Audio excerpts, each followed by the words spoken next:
Dollar 280 रुपये पर मुस्तहकम, तोला सोना 150 रुपये सस्ता। हफ्ते को मुकामी ओपन करेंसी मार्केट में डॉलर की कीमत खरीद 280 रुपये पर मुस्तहकम रही।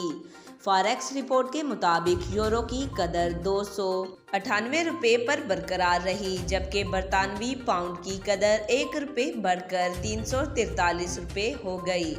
सऊदी रियाल की कीमत फ़रोख्त 75 रुपये और यूएई दिरहम की कीमत फ़रोख्त 77 रुपये पर बरकरार रही।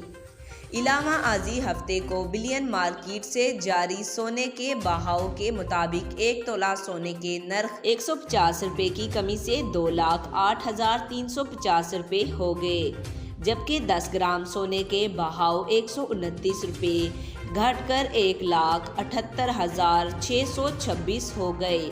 आलमी मार्केट में सोने की फ़ी औंस कीमत $60 कम होकर 1,952 डॉलर रह गई। फ़ी तोला चांदी के दाम 2,550 रुपये पर मुस्तहकम रहे। आज तक के लिए इतना ही। मज़ीद ऐसी मालूमाती वीडियो देखने के लिए हमारे चैनल को सब्सक्राइब करें।